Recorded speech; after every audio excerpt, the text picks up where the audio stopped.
boys and girls. I hope you are having a wonderful day. This is Miss Heller with your next math lesson. Today we're going to be reviewing multiplying and dividing by multiples of 10. We learned all about this in our first e-learning math lesson. And after we review this, we are going to apply what we learned to word problems. I know many of you don't like word problems. There's a lot of thinking that goes behind them. But hopefully today will be pretty easy for you since you are seeing this skill for a second time. So let's go ahead and review multiplication by, or multiplying by multiples of 10.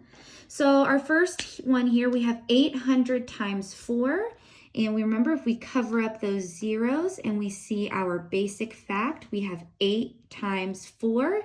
And you should already know that that is 32. And then you add your zeros. I have 2 zeros here. So my answer is 3,200. And make sure you add that comma there.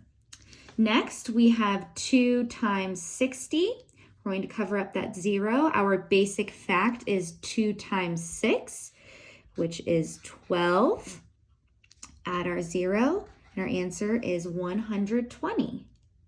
In our last review one here, we're going to cover up these 3 zeros, and my basic fact is 3 times 5, which is 15, and then add my 3 zeros, which gives you 15,000. All right, next we have division, dividing by multiples of 10. So just like we did with multiplication, we're going to cover up our zeros and use the trick. We have 280 divided by 7. I'm going to cover up that 0. My basic fact is 28 divided by 7. And I like to tell the boys and girls in my class, when you think about division, think about backwards multiplication. You are all really, really good at your multiplication facts at this point in the 3rd grade year. So think to yourself, what number times 7 gives you 28?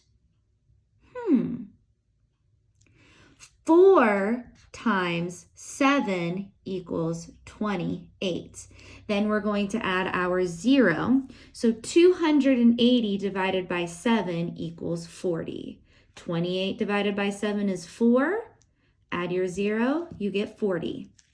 Okay, same thing down here. Cover up the 0. 6 divided by 6, or you could ask yourself, what number times 6 equals 6? And that one's pretty easy, 1, and then you add your 0. 60 divided by 6 is 10. And now we have our last one here. I'll cover up the 0. 12 divided by 3. Ask yourself, what times 3 equals 12? You should know that that is 4, and then you add your 0. 120 divided by 3 is 40. Okay, so now what we're going to do is we're going to apply our knowledge of this skill to some word problems here. So here's our first one, and like I always say, all good mathematicians highlight, underline, circle the important information. Mrs. Tyler had 30 sticker packs. That's important, 30. Oh no, my highlighter's not doing so well with this. Each pack had 8 stickers. How many stickers did Mrs. Tyler have in all? So I like to squiggly line. In all is very important. So we are going to multiply in this problem.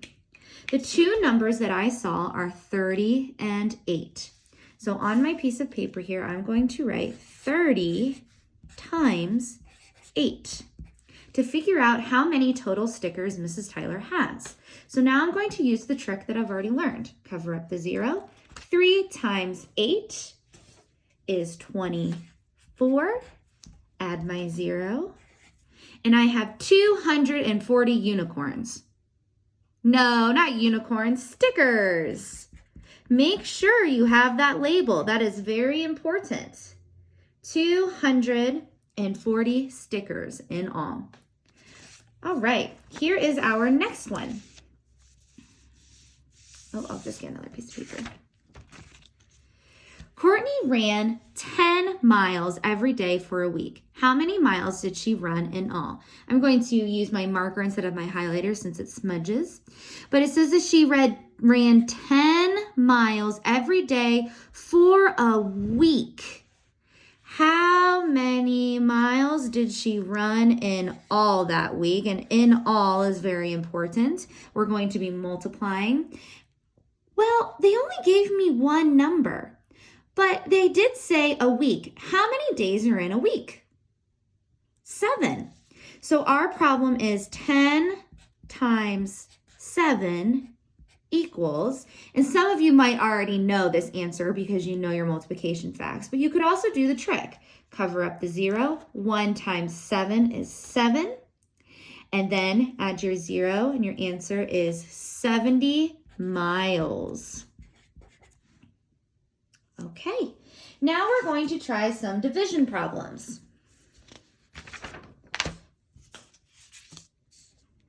The florist had 40 flowers and put 4 in each bouquet. Sorry, I can't say that word. How many bouquets could she make? So we have 40. She has 4 in each. And here is our question. We need to know how much she can make. Now we could draw a picture and draw 4 circles and then put a dot in each one until we get to 40. Or we could do the trick that we already learned. So we have 40 flowers, and we're going to divide those 40 flowers into 4 bouquets. 40 divided by 4. I'm going to cover up my 0 here. Think to yourself, what number times 4 equals 4? 1. 4 divided by 4 is 1. Add my 0, and you can make 10 bouquets of flowers. Whoops. That word is tricking me up today, huh? And here is our last question for today before you work on your own. The students in room 106 were organizing 80 markers into 4 bins. How many markers could fit in each bin? Now this one tried to trick you because it has the number 106, 80, and 4. Think to yourself, which of those numbers is not important to solve this problem? If you thought 106, you are correct. That is only telling us the room number. That 106 has nothing to do with the math we have to do today. So the students in room number 106 were organizing 80 markers into 4 bins. How many markers could fit in each bin? And like the other one, you could draw 4 circles and put dots in each one until you get to 80 and see how many you have in each one. Or you could do the trick. We have 80 markers to divide into 4 bins. Cover up that 0. 8 divided by 4 is 2. 2 times 4 is 8. Put that 0. We have 20 markers in each bin. 20 markers. All right, boys and girls, that is all I have for you today. Work hard today. Good luck. Remember, if you have any questions, send your teacher a message on Google Classroom or send her an email. And I hope you have a great day. Bye.